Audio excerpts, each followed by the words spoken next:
Now that watchOS 7 Beta 4 is officially released, let's go ahead and take this opportunity and look back and see what changed during the lifespan of this beta from Beta 1 all the way to the current Beta 4, because now we're getting closer to that official release.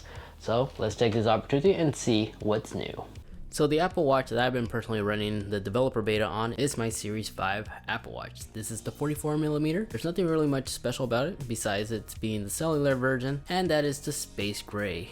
I do have a third-party band on my device, which I'll have linked in the video description down below in case you were also interested to know more about it. Now this device is on the latest beta firmware update, which is watchOS 7 Beta 4 developer profile. So the first thing I want to go ahead and cover is the hand watching feature, because I have noticed from the first beta all the way to the current one, Beta 4, it has been improved because now there's additional features that wasn't covered during WWDC. One of these improvements is now there actually is a reminder when the watch notices that you left your household and you come back, it'll actually send you a push notification reminding you to wash your hands.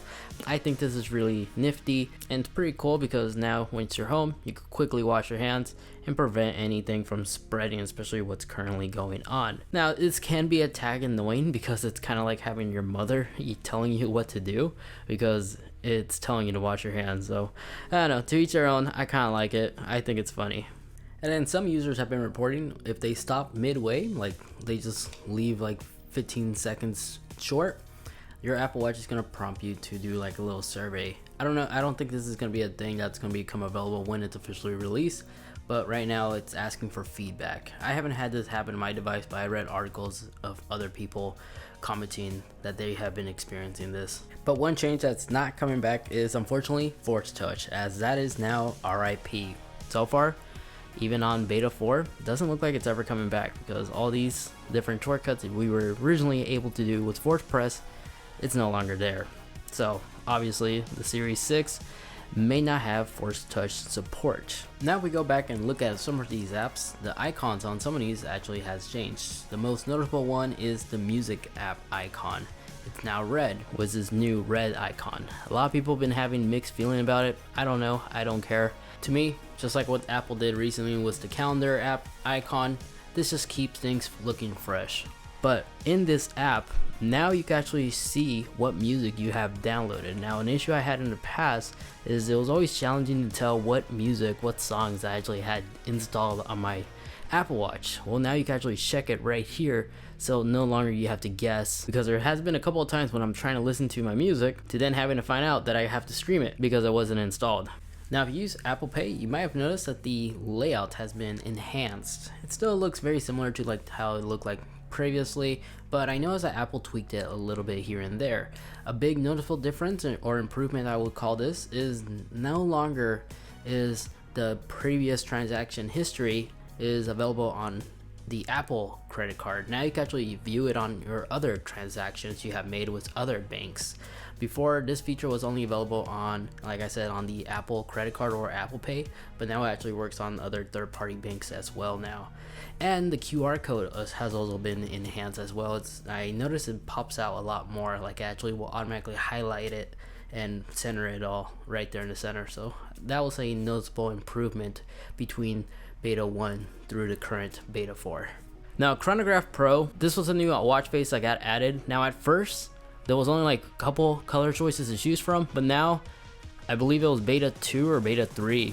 Now it has support for all the other Apple Watch colors to choose from. So it's no longer limited to just those few colors. Now every single color that was available on the Apple Watch for your watch face is now finally available for the Chronograph Pro. This led me to believe there's going to be more feature updates coming out really soon for new additional watch faces. Maybe we'll finally see those flags that we were promised. In addition to that, if we actually go into our activity rings, now the arrows are back. During a certain point of time, they actually took this off, but now the arrows are back. But not only that, they actually follow the arrow pattern of your trend. So like if you're really active on this activity, you'll have this arrow, and if you're slacking, it's gonna have a down arrow telling you that you should probably go ahead and improve this.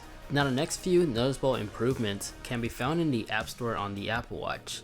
Now whenever you search for a new app, if you look at the suggestions, the font changed to a smaller font, which fits more information on our small display.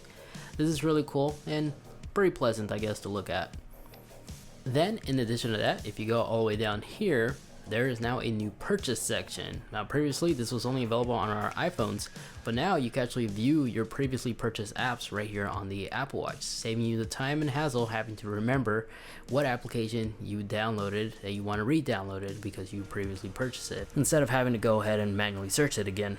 Now, if we go into our settings and go into battery life, we now have this awesome graph. Now, this has been tweaked quite a bit. When the beta first got released, I remember it was just text, but now we actually have this colorful graph, so you have an idea how long your battery lasts on your Apple Watch. So a new update that spreads across all the other Apple devices on the latest firmware, like the iPhone, MacBooks, and even our Apple Watch, is the new Siri animation.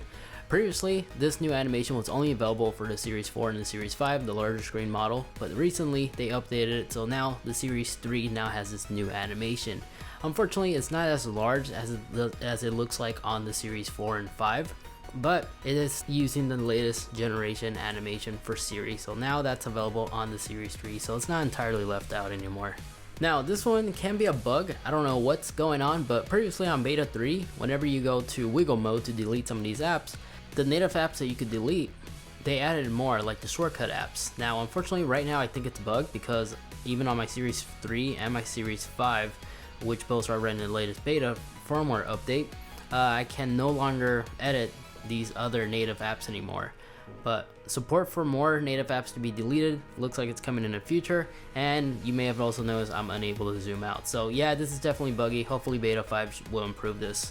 When navigating using the maps on the Apple Watch, you might have noticed that the direction cards that pop up has been slightly tweaked, as it has this cooler shade of gray now.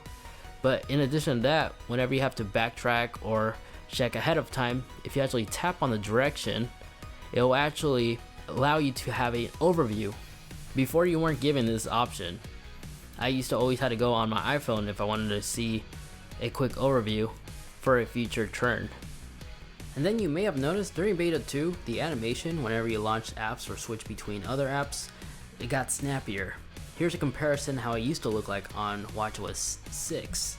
So yes, it does seem like the performance has been increased, but in all reality, it's just a faster, shorter animation when you launch these apps, because I don't really notice a significant performance increase, but it definitely does give you the feel as if it's a lot quicker. Other than that, those were all the noticeable enhancements and changes that Apple has done for watchOS 7 during the beta stage. And so far, my thoughts about running this beta on my personal device, well, now it's my personal device. So far, beta 4 has been really stable.